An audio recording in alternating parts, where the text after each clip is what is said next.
अपना मत बता रहे। जैसे कई लोगों ने हमें अंदरूनी सूचना भी ये दी कि भाजपा इस बार जो है सीटों का शफलिंग करेगी। जैसे कि जो रानीपुर के विधानसभा के जो विधायक हैं आदेश जी, उन्हें शायद ग्रामीण भेज सकती है। ग्रामीण के जो पूर्व विधायक रहे हैं स्वामी यतीश्वरानंद, उनको हरिद्वार जिले की तरफ कर सकती है, और मदन जी को शायद कहीं और कलियर की भूमिका दिवा सकती है। तमाम तरह के लोग ऐसी बात करें, तो क्या इस बार आपको लग रहा है कि अगर ऐसा होता है तो हरिद्वार जिले और हरिद्वार विधानसभा क्षेत्र के लिए बेहतर होगा, या कैसा आपको लग रहा है?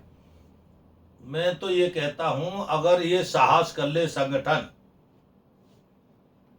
कि जो स्थानीय विधायक है वह उस पर चुनाव नहीं लड़ेगा, ये निर्णय कर ले, चुनाव लड़ना है तो दूसरी विधानसभा जाइए आप, तो ये निर्णय उत्तम होगा। और इसमें हो सकता है कि फिर सर्वाधिक सीट केवल भाजपा की आवे, ये मैं आपको बता दूं। अगर ये गणित कर लिया तो, क्योंकि जो स्थानीय विधायक के प्रति विरोध होता है वो नए आदमी के साथ विरोध नहीं होता, वो वोट फिक्स रहता है, भारतीय जनता पार्टी का वोट होता है, वो भारतीय जनता पार्टी को देता है। नाराज होने पर वो वोटिंग नहीं करता, या फिर गुस्सा में दूसरे को डाल लाता है, नाटों पे दबा देता है। तो ये सब भारतीय जनता पार्टी का नुकसान बच जाएगा अगर ये सबको बदल दें। सबको ही बदलना चाहिए, पॉलिसी बनानी चाहिए। कम से कम मैदान के सभी विधायक, हरिद्वार नहीं, मैं तो एक तो 3-4 जिले हैं ना मैदानी, सबको उनकी विधानसभा बदल देनी चाहिए कि दूसरी विधानसभा में जाओ। और जो भारतीय जनता पार्टी की विधानसभा हैं, जैसे हरिद्वार सीट जो है भारतीय जनता पार्टी को, वहां किसों को लड़ाऊ जीत जाएगा।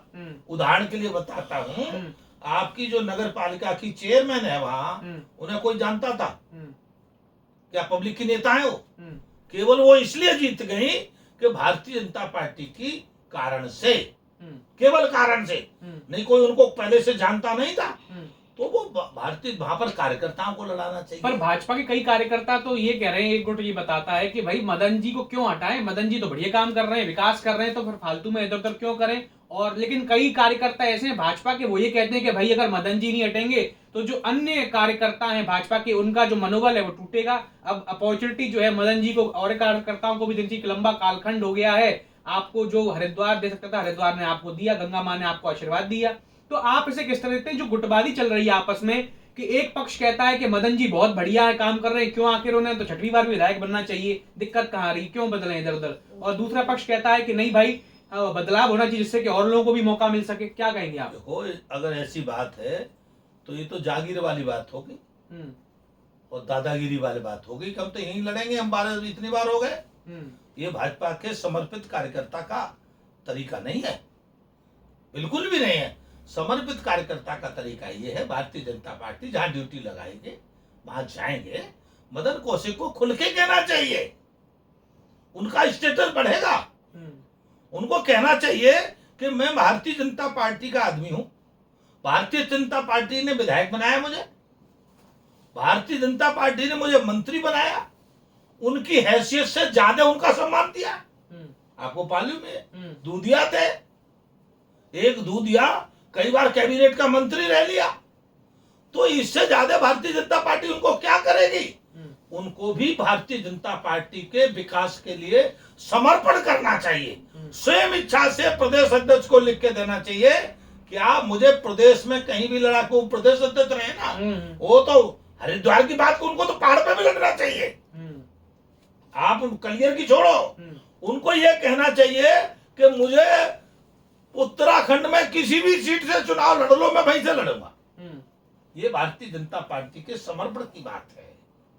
भारतीय जनता पार्टी को आप मां मानते हो तो मां का आदेश मानना पड़ेगा। मां पे ये कहोगे कि ये नहीं, ये करेंगे हम, इसका मतलब तो ये दादागिरी कर रहे हो आप। और दादागिरी किसी भी पार्टी की शुभ नहीं होती। ये तो भारतीय जनता पार्टी को कड़ाई से सबकी सीटें बदल देनी चाहिए, और सबकी सीटें बदल दी तो मैं ये बताता हूं, भारतीय जनता पार्टी इतने वोटों से जीतेगी, इतनी सीटों से आएगी कि पूरे भारत में लोग कहेंगे कि उत्तराखंड में चमत्कार कैसे हो गया। चमत्कार हो जाएगा उत्तराखंड में, सबकी सीटें बदल दो, हारे वालों की भी और जीते वालों की भी। और ये मैं किसी व्यक्तिगत से नहीं कह रहा, मैं तो संगठन के हित की दृष्टि से बात कह रहा हूं। साहस उनको जुटाना पड़ेगा, साहस जुटाना चाहिए। और जो एक बार गद्दारी करते हैं, भाजपा पार्टी की रबड़ी खाते हैं और उनको डर हो के गद्दारी करेंगे और वो दूसरी पार्टियों में चले जाएंगे, तो मैं ये बता दूं, गद्दारों को ये देवभूमि सबक सिखा देगी, जाके देख ले। और मैं और फिर कहता हूं, अगर वो अपनी हैसियत ज्यादा समझते हो या उनके अनुयायी समझते हो तो निर्दलीय चुनाव लड़के देख ले। भारतीय जनता पार्टी को कह दे मैं निर्दलीय लड़ूंगा चुनाव, लड़के देख ले कितने वोट मिलेंगे, औकात आज पता लग जाएगी। और रही बात विकास तिवारी की, तो विकास तिवारी से कह दो भाई तू भी निर्दलीय लड़ ले चुनाव, तू अपनी हैसियत देख ले। अगर तेरे बहुत काम करे, तू तो साथ ही रहा बेटा सारे दिन, सारी जिंदगी उनके, तो तेने कितने काम करे हैं जरा तू निर्दलीय चुनाव लड़के देख ले, तुझे पता लग जाएगा, तू खुद लड़ ले। तो ये बातें ठीक नहीं है। जिस घर में खाओ उसी घर में छेद करो, जिस घर में थाली में खाओ उस थाली को फोड़ो, ये ठीक नहीं है और ये प्रवृत्ति इन लोगों को छोड़नी चाहिए। तो दर्शकों, ये थे हमारे साथ में स्वामी जी।